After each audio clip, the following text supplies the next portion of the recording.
엿새 만의 조정입니다. 기술적 조정이라는 시각이 대부분 우세하지만 외국인이 순매도로 전환된 점은 다소 좀 불안합니다. 어떻게 대응해야 될지 3인의 전략에서 알아보도록 하겠습니다. 오늘 이 시간에는 머니투데이 방송의 이학령 전문위원과 교보증권 교보타워 지점의 김익수 지점장 두 분 함께 하십니다. 두 분 안녕하십니까? 네, 안녕하십니까? 네, 안녕하세요. 시장 중심이 되는 키워드를 알아보겠습니다. 먼저 5위부터 3위까지 키워드를 화면을 통해서 확인해 보도록 하겠습니다. 오늘의 5위 키워드는 주식형 펀드 자금 최대 이탈입니다. 1월 26일 주식형 펀드에서 1조 6천억 원이 이탈해 자금 유출입 집계 이후에 최대 규모가 이탈했습니다. 만기가 돌아온 사모펀드에서 1조 3천억 원이 유출된 영향입니다. 4위 키워드는 태양광주 하락 반전입니다. 3일째 강세로 출발했던 OCI 등 대부분의 태양광 관련주가 약세로 반전했습니다. 주가 전망에 대해서 알아봅니다. 3위 키워드는 중국 춘제 소비 16.2% 증가입니다. 중국 춘제 소비가 지난해에 비해 16.2% 증가한 것으로 발표되었습니다. 관련 내용에 대해 알아봅니다. 태양광 주식 먼저 얘기 좀 해보겠습니다. 폴리실리콘 가격이 최근에 4주 연속 반등했다는 얘기도 들리고, 태양광 수요가 늘어난다. 이것저것 긍정적인 뉴스도 좀 들리고요. 그리고 미국에서 그 뉴욕 증시에서 그 태양광 관련주가 좀 강세 보였다. 이런 얘기도 좀 들려옵니다. 많이 올라서 오늘 조정받는 것 같긴 한데, 김익수 지점장께서 그 태양광주 어떻게 보시는지 말씀해 주시고요. 그 중에서도 또 눈여겨볼 종목이 있으면 좀 말씀해 주십시오. 일단 그 태양광 작년에 그 폴리실리콘 가격 때문에 상당히 약세를 보였고 1년 동안 고전을 면치 못했다가 최근에 1월 달에 일단 상승세로 돌아섰습니다. 최근에 그 상승세로 돌아서면서 그 평균 한 20% 정도 상승률을 기록하면서 그 코스피 대비해서 상당히 상승폭을 우위에 본 그런 양상을 보여줬습니다. 오늘 현재 그 주가가 다소 지금 약세를 보여주고 있는데 이거는 전형적으로 기술적으로 봐야 될 것 같고요. 태양광 같은 경우는 현재 가장 중요한 것이 폴리실리콘 부분인 것 같습니다. 이 부분이 12월 달에 그 한 26달러까지 하락을 했었는데 최근에 한 달 동안 가격이 31불까지 올랐습니다. 그리고 전망을 보면 역시 대부분이 35불까지는 충분히 가격이 상승할 여력이 충분히 있지 않나 그렇게 보고 있고요.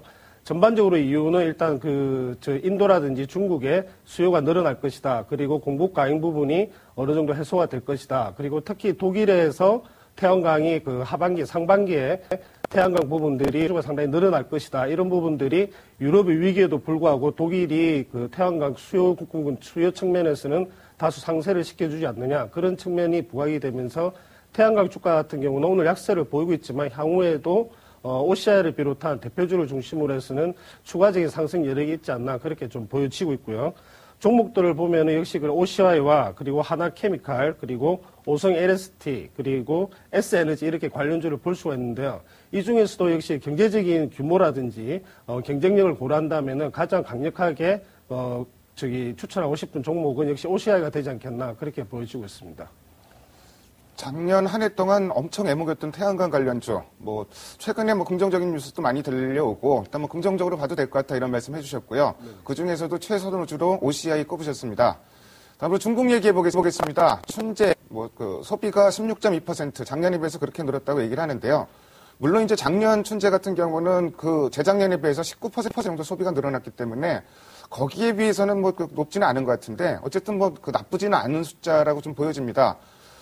중국 춘제 이전에 그 지준율 인하를 좀 예상을 했었는데 지준율 인하는 안 했었고요. 그렇기 때문에 이제는 또 지준율 인하를 하지 않겠나 이런 기대감도 좀 있는 상황인데요. 막상 일주일을 쉬었던 중국 상해 증시는 오늘 좀 약세를 보이고 있습니다. 이학령 의원께서 중국 관련 내용 좀 정리해 주십시오. 네, 말씀하신 대로 그 전년 동기에 대비 한 16% 이번에 중국이 춘절 연휴 동안에 소비가 늘어났는데요. 일단 어느 정도 예측했던 것이 아닌가 싶네요. 작년보다 훨씬 많이 늘어났다면 정말 모든 재료가 나왔음에도 불구하고 주가는 또 올라갈 수 있겠지만 일단은 어느 정도 작년에 예상됐던 수준에 불과했기 때문에 큰 어떤 의미는 없다고 봅니다. 다만 이번에도 고가품, 의류, 귀금속, 가전제품 이 정도가 많이 팔렸다니까요. 앞으로에 있을 중국의 어떤 내수의 진작체 그리고 경기 호전이 될 때마다 나올 만한 어떤 판매가 늘어나는 것들은 바로 이런 것에 나오겠죠. 특히 그래서 귀금속류가 나오는데요. 이것은 역시 지난번에도 한번 말씀드렸다시피 지금 전 세계에서 가장 왕성하게 금이라든가 다이아몬드를 소비하는 나라는 결국 중국과 인도인데요. 이번에도 여실히 증명되지 않았나라는 생각이 일단 듭니다. 일단은 중국의 소비가 16% 정도 늘어났다는 것은 어떤 새로운 어떤 그것 때문에 주가가 올라갈 이유는 별로 없다고 보고 있고요. 저는 어떤 뉴스 모멘텀에 단기적으로는 일단은 그 실종이다, 소멸됐다라는 생각을 갖고 있습니다. 말씀하신 대로죠. 중국의 지준율은 인하 쪽으로 많은 전문가들이 얘기했고요. 뭐 언론에서도 그렇게 얘기했습니다. 물론 미국에서도 많은 그런 쪽으로 예측이 됐었는데요.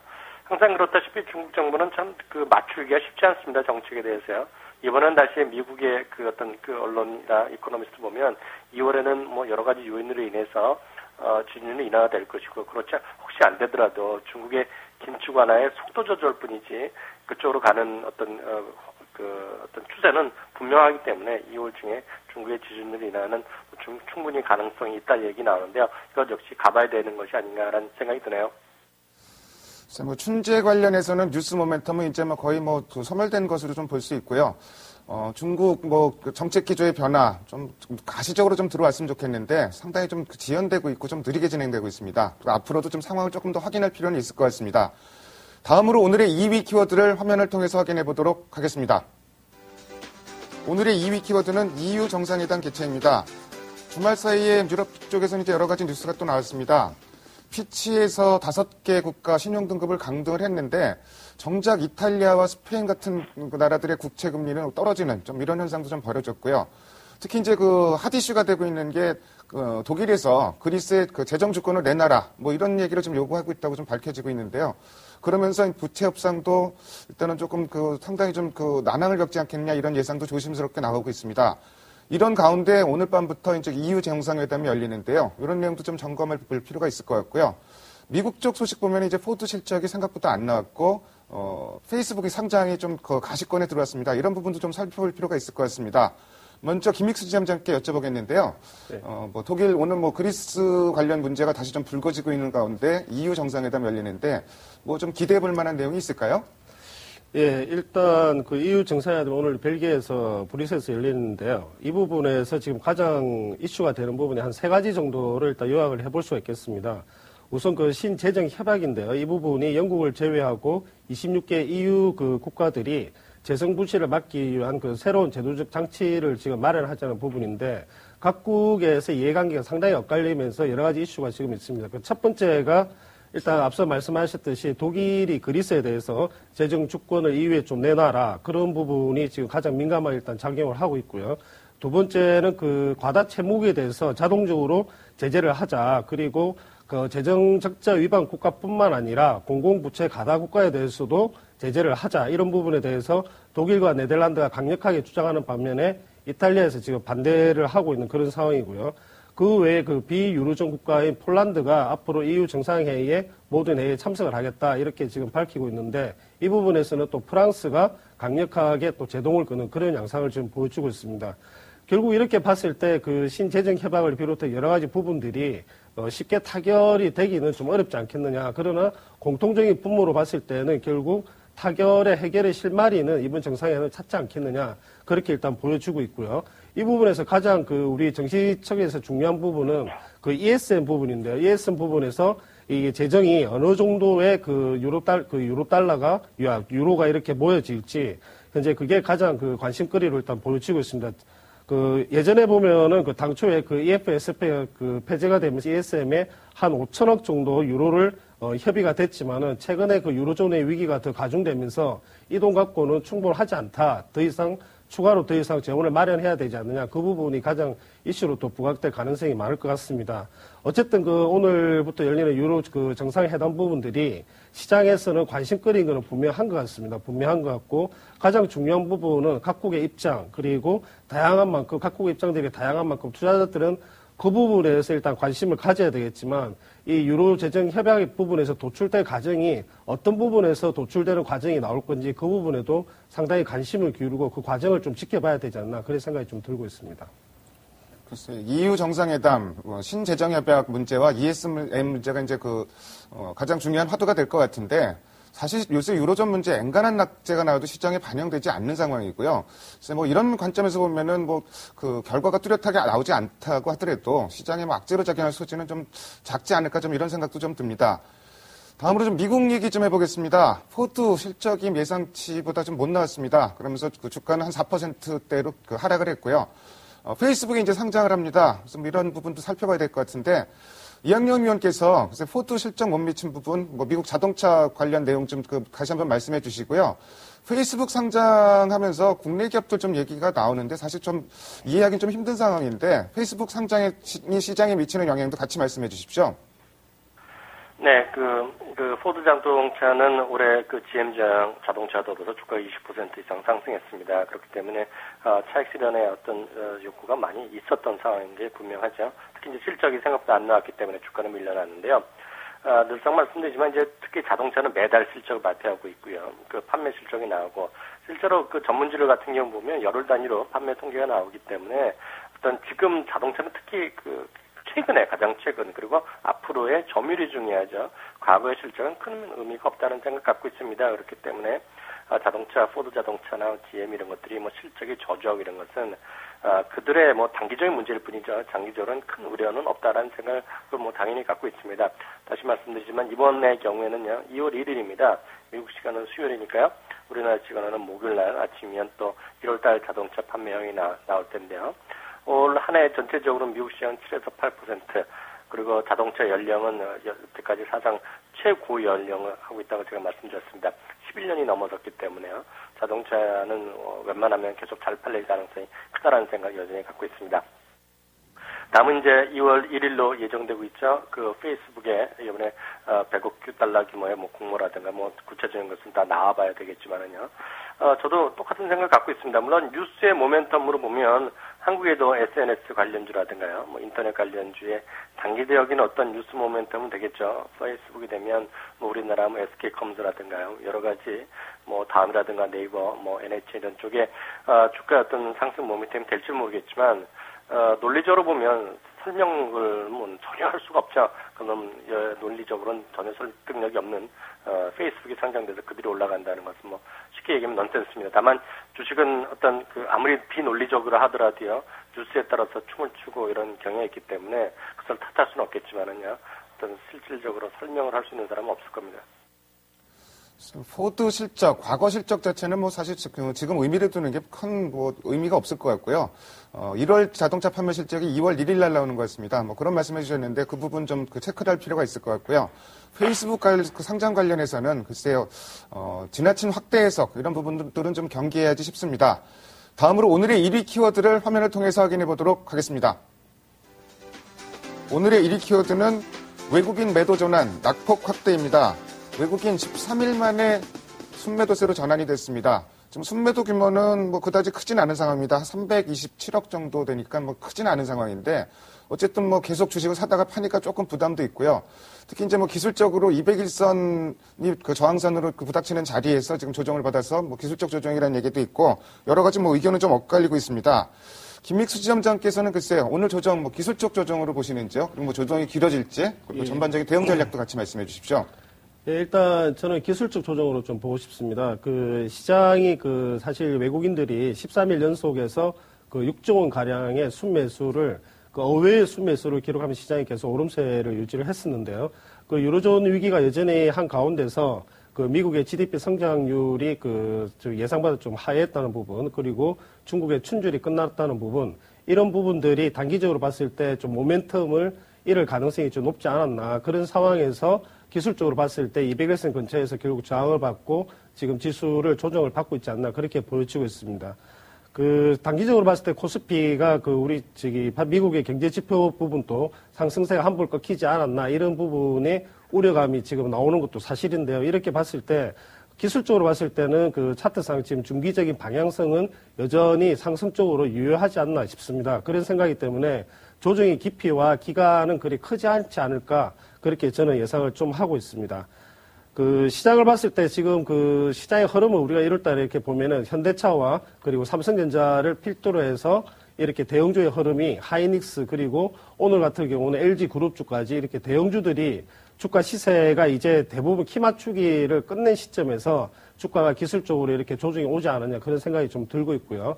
앞으로 물론 조정 기간은 길지 않다고 저는 판단이 되고 있지만 어느 정도 조정을 받고 있는 상황에서는 결국 순환적인 대형주의 상승세에 좀 대비를 좀 해야 될 것 같고요. 키 맞추기를 완료한 상황에서 앞으로 추가적인 지수가 2,000선을 뚫기 위해서는 어느 업종과 어느 주식이 대장주가 될 것인지 그런 종목 찾기가 당분간 좀 진행이 되면서 투자에 좀 유의 관심을 좀 가져야 되지 않겠냐 그런 생각을 좀 하고 있습니다. 최근 들어서 장세 흐름이 쭉 대형주 위주로 전개되어 왔는데, 김익수 지점장께서는 그럼 지금, 앞으로도 대형주 중심으로 접근해라 좀 이런 시각으로 접근하십니까? 예, 그렇습니다. 저는 뭐 대형주 중심으로 해서 지금 이제 대형주가 계속 순환을 일으키고 있기 때문에 앞으로도 대형주 중심으로 해서 계속 시장을 이끌어가지 않을까 그런 생각이 좀 들고 있습니다. 단기적으로 조정 타이밍에서 조정이라는 데는 별로 이견은 없을 것 같고요. 그렇지만 중기 추세는 여전히 안정적이다 이런 말씀 해주셨습니다. 자, 미국 말씀 좀 전에 하셨는데 4분기 GDP 성장률 3% 정도 예상했는데 2.8% 정도 나왔는데요. 일각에서는 글쎄요, 좀 기대감이 너무 앞서간 게 아니냐 이런 얘기도 조심스럽게 좀 나오고 있습니다. 이학영 위원께서 이런 부분 어떻게 생각하는지 말씀해 주시고요. 전체적인 전략도 같이 말씀해 주십시오. 네, 미국 얘기부터 해드리면요. 미국에서 GDP 성장률이 당초 예상보다 조금 모자랐다. 그런 것도 있겠지만, 실제로 보면 지난주 중반부터 약간의 어떤 경고성 얘기가 나오지 않았습니까? 저 자신도 전해드렸는데요. 좋은 건 다 좋은데, 지금 기업의 실적이 그렇지 않아도 그 실적 예상치가 낮아질 대로 낮아졌음에도 불구하고요. 어닝 서프라이즈라는 것이 예년에 비해서 턱없이 부족하다라는 것 자체가 시장에서는 잠재적인 악재 요인이었는데요. 지난 금요일날 발표한 기업들도 5개 중 10개 중에 보통 6개 내지 7개, 즉 6에서 70% 정도는 약간의 실망스러운 부분들이 계속 나왔다는 것이 시장에서의 차익 실현의 빌미를 제공했다고 보고 있습니다. 물론 오늘 아시아 시장 전체적으로 다 밀리는데요. 가장 큰 헤드라인은 물론 수요도 수급도 있겠지만 그리스 문제를 많이들 얘기하고 있는데요. 여전히 미국적인 시각에서 본다 그러면 그리스에 대한 우려는 그렇게 크지 않다는 시각을 일단은 말씀드리고 싶습니다. 다만 우리 시장은 오늘 최근 시장의 수급의 한계를 여실히 보여줬다고 생각하고 있습니다. 투신 돈이 많이 빠져나가고 있죠. 앞으로도 당연히 단기간에는 그럴 수밖에 없다고 보고 있습니다. 연기금 다시 말씀드리지만 지금 지수 때는요 1930에서 40포인트 때는요 PI 기준 보면 종합주가 지수로 봤을 때는 대충 9.5배에서 9.6배이기 때문에 저평가라고 함부로 얘기할 수는 없습니다. 그냥 저평가다 지금 200포인트 더 올라갈 수도 있다고는 얘기하겠지만 논리적으로 보기에는 제 입장에서는 그렇게 설득력 있는 얘기는 아닙니다. 그렇기 때문에 지수 차원에서의 급등은 그렇게 쉽지 않은 자리입니다. 그런 와중에서 외국인이 유일하게 지금 우리가 비빌 언덕인데요. 외국인마저 어찌되었건 주식을 팔기 시작하면 시장은 이런 모습이 나올 수밖에 없는 철저한 한계를 오늘 보여줬다고 보고 있습니다. 그렇다고 해서 외국인이 계속 팔지 안 팔지는 모르겠지만 그나마 우리가 좀 근거로 볼 수 있는 한국 관련 펀드만 본다 그러면 지난 한 주간에 보면은요 오히려 그 전주보다 돈이 많이 들어왔고요. 최근 8개월째는 제일 많이 들어왔습니다. 특히 아시아 쪽에 돈이 많이 들어왔기 때문에요. 지금 외국인 입장에서 보면 자금 여력은 그 어느 때보다 지금 상당히 좋아져 있는 건 사실이라고 보고 있기 때문에 물론 기대감이지만은요 외국인이 이렇게 많이 팔 가능성은 그리고 지속적으로 다시 팔자로 돌아설 가능성은 그렇게 크지 않습니다. 다만 누차 말씀드렸다시피요 지수 올라가고 내려가는 것이 중요한 것이 아니라 외국인이 아침부터 좀 사는지 아니면 외국인이 아침부터 생각보다 좀 덜 살면서 다시 매도로 나서는지가 단기적으로 보시는 분들한테는 시장 판단에 도움이 될 것 같습니다. 저 자신은 지지선은 여전히 느긋하게 보자는 생각이죠. 1870을 여전히 말씀드리고 있고요. 자동차라든가 IT 그리고 화학 중심의 여전히 주식 비중 갖고 가셔야 된다 생각 갖고 있습니다. 그리고 지난 주말 삼성전자 실적 발표하는 날 금요일부터도 제가 말씀드렸다시피 이번 한 주간의 닥코스는 바로 LG그룹이 될 거라고 보고 있고요. LG 디스플레이 전자를 포함한 LG그룹 전반적인 1분기의 턴어라운드 이쪽에 시장에 관심이 모아지고 있고 그런 것들이 지난 금요일에서 오늘 아침부터 보여주는 것이 아니냐라는 생각을 갖고 있습니다. 미국 기업 실적 그리고 GDP 이런 부분들이 조정의 빌미는 될 수 있다. 이런 말씀 해주셨고요. 사실 오늘 외국인도 13일 만에 지금 순매도 전환했는데 매도 규모가 워낙 지금 작습니다. 그렇기 때문에 미리 앞질러서 걱정할 필요는 없을 것 같습니다. 전체적으로 업종별로는 삼성전자, IT, 자동차, 화학 이렇게 말씀해 주셨고요. 특별히 LG그룹주 턴어라운드가 가능할지 좀 확인을 해볼 필요가 있을 것 같습니다. 지금까지 5가지 키워드를 통해서 오늘 시장의 흐름을 살펴봤습니다. 오늘 두 분 말씀 잘 들었습니다. 감사합니다. 감사합니다.